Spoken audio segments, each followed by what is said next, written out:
எந்த திமுகவை நாங்கள் எதிர்த்தோமோ அந்த திமுகவுடைய ஆதரவோடு அனைத்து இந்திய அண்ணா திராவிட முன்னேற்ற கழகம் என்னை முதலமைச்சராக தேர்வு செய்ய ஒப்புக்கொண்டிருக்கிறார்கள்.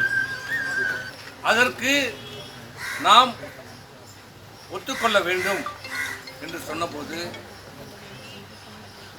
பெரும்பான்மையான சட்டமன்ற உறுப்பினர்கள், இன்னும் சொன்னால் அனைத்து சட்டமன்ற உறுப்பினர்களும் அந்த முன்மொழிவுக்கு யாரும் சம்மதிக்கவில்லை, ஏற்றுக்கொள்ளவில்லை. இன்னும் சொன்னால் பேரதிர்ச்சிக்குள்ளானோம். எப்படி இதையெல்லாம் இப்படி ஒரு திட்டத்தை எப்படி சொல்கிறார், எப்படி மனம் உருகிறது, எப்படி எந்த எண்ணத்தில் இதை சொல்கிறார்?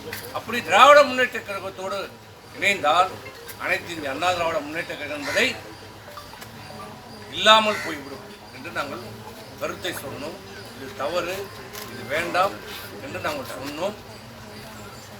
அப்படி இருக்கின்ற போதே அதை ஏற்க மறுத்தார்கள், ஒத்துக்கொள்ளவில்லை, நிலைப்பாடு இருந்தது. அனைத்து இந்திய அண்ணா திராவிட முன்னேற்ற கழகம் இனி எந்த கூட்டணியிலும் இல்லை. தேர்தலுக்கு முந்தைய இந்த கூட்டணி எந்த கூட்டணியிலும் இப்போது இல்லை. நாங்கள் இப்போது அனைத்து இந்திய அண்ணா திராவிட முன்னேற்ற கழகம் புதுவே முடிவை எடுக்க வேண்டும். இந்த கட்சி காப்பாற்றப்பட வேண்டும், புத்துயிர் கொடுக்கப்பட வேண்டும், மீண்டும் அம்மாவுடைய ஆட்சி அமைய வேண்டும், புதிதாக நாம் கூட்டணி அமைக்க வேண்டும் என்ற நிலைப்பாடு எடுத்தோம்.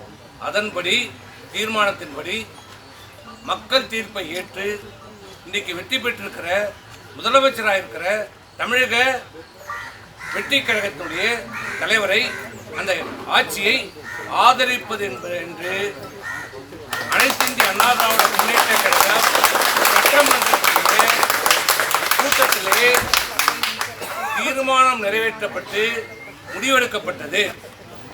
இரண்டாவதாக சட்டமன்றத்துடைய அனைத்து இந்திய அண்ணா திராவிட முன்னேற்ற கழகத்துடைய சட்டமன்றத்தினுடைய குழுவினுடைய தலைவராக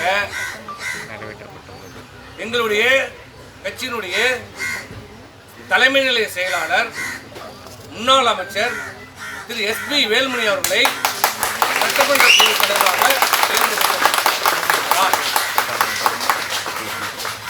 கொரோனாவாக டாக்டர் சி. விஜயபாஸ்கர் அவர்கள் தேர்ந்தெடுக்கப்பட்டார்.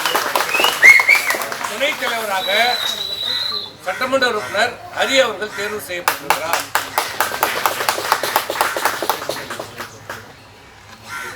செயலாளராக சட்டமன்ற உறுப்பினர் முன்னாள் அமைச்சர் திரு காமராஜ் அவர்கள் தேர்வு செய்யப்பட்டிருக்கிறார். இப்படி உள்ள அனைத்து பொறுப்பாளர்களும் தேர்வு செய்யப்பட்டு முறைப்படி தற்காலிக சபாநாயகரிடம் நேற்று நாங்கள் கடிதம் கொடுத்திருக்கிறோம்.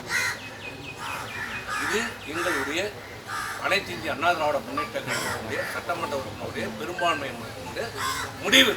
கழகத்துடைய பொதுச்செயலாளர் அவர்களை நாங்கள் கழக பொதுக்குழுவை விரைந்து கூட்டுமாறு நாங்கள் வேண்டுகோள் விடுக்கிறோம். அந்த பொதுக்குழுவிலே நாங்கள் எல்லோரும் ஒற்றுமையாக கலந்தாலோசித்து இந்த கட்சியினுடைய அனைத்து இந்திய அண்ணா திராவிட முன்னேற்ற கழகத்தினுடைய எதிர்காலத்தை மீண்டும் அம்மாவுடைய ஆட்சி அமைவதற்கு நாங்கள் எல்லோரும் ஒற்றுமையாக இருந்து செயல்படுவோம்.